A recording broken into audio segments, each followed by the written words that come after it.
Hello and welcome to a look at the first Samurai for the Commodore 64, a game that was released by Imageworks. The background and plot of this game is that Lord Akira and his young samurai are busy gathering taxes from the peasants in a small village in ancient Japan. When the Demon King descends from his mountain and destroys the village, kills the master, and tells the young samurai to tell everyone that he's returning and to claim whatever is his thing. The wizard mage is summoned and takes the fight to the Demon King, and after a battle that lasts for days and days and days and lights up the sky and all that good stuff, the Demon King vanishes into the future in fear of defeat. The young samurai begs the wizard mage to give him the power to follow the Demon King into the future in order to give him a good spanking and tell him to stop being so naughty. And that is where the game starts. The game features 10 full levels which range in size from very big to absolutely humongous. Each level have a certain object that you need to gather a certain amount of in order to gain access to the end of level baddie. And as you go along, you will also be able to pick up other objects such as secondary weapons and food items and the ever important bell. The bell is used to summon the wizard mage, and in the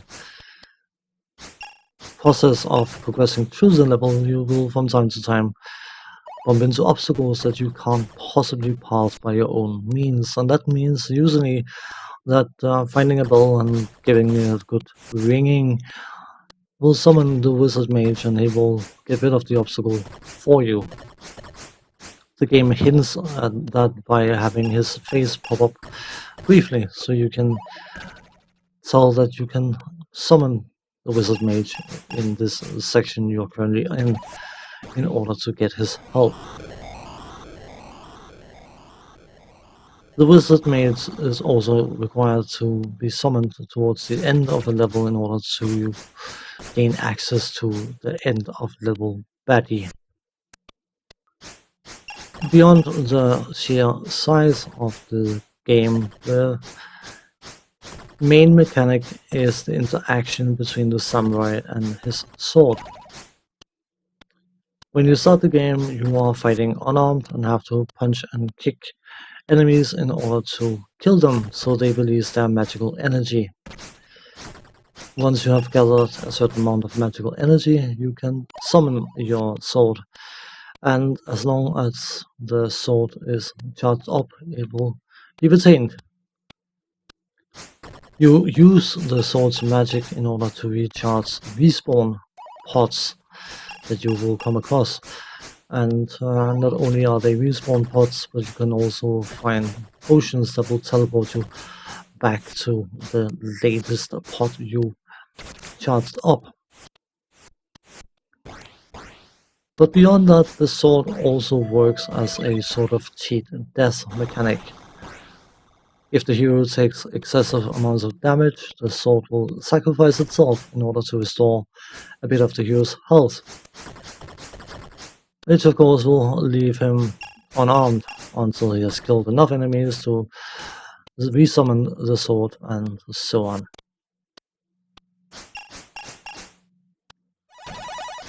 The mechanic is nice, and I would say it works sort of, because many times you find yourself in a situation where after losing the sword, of course, you have a much more limited fighting range being unarmed, and that leaves you at low health without a sword, trying to kill enough enemies to reclaim the sword so you have a decent fighting chance. And with the game featuring infinitely respawning enemies and instantly respawning enemies, it can be incredibly frustrating. Because of the sword's magic interaction, you need a constant supply of magic to feed the sword, so to speak. And that is undoubtedly why the implementation has been done in such a way that you have infinitely respawning enemies. But it also makes the game significantly more frustrating and challenging because of the fact that you are constantly being affected by enemies that you have to fight while going around looking for objects of more or less importance and hoping that you will find some food to restore your health.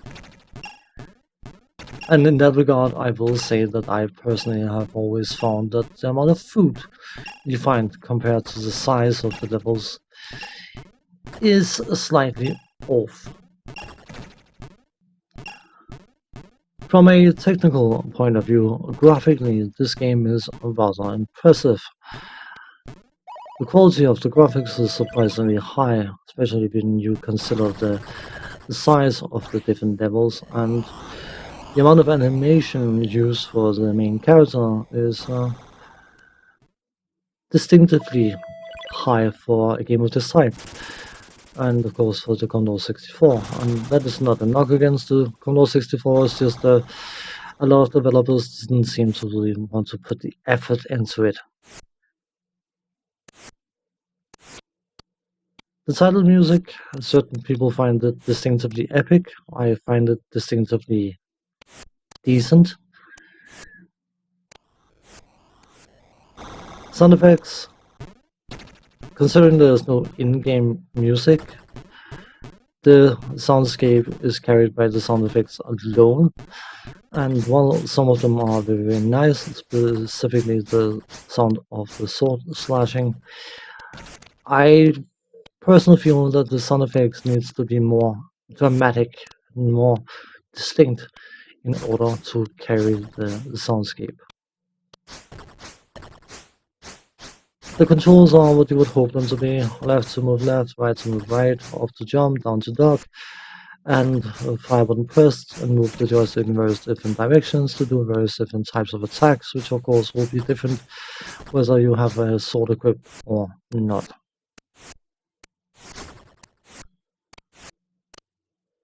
One thing of note, which is partially graphically related but also partially control related, is the fact that you can actually catch up to the side of the screen. It mainly happens when you're doing a lot of aggressive jump slashes, which ends you up in a position where you have to wait for the screen's scrolling to catch up, which can be a bit annoying. If you like exploring huge levels and don't mind being constantly harassed by infinitely respawning enemies, there's definitely a potential for a lot of gameplay enjoyment out of this title. I have already covered the Amiga version of this game, which of course was the original version. And as such, I didn't necessarily want to cover the Commodore 64 version because I'm moving away from doing cross-platform coverage unless the two versions stands out enough to justify it. But when you have comments saying that the Commodore 64 version is infinitely better than the Amiga version, and you have comments on the other side saying that the Amiga version is so much more special, then it makes it pointless to play the Commodore 64 version. I sort of have to step in and be a bit diplomatic about things.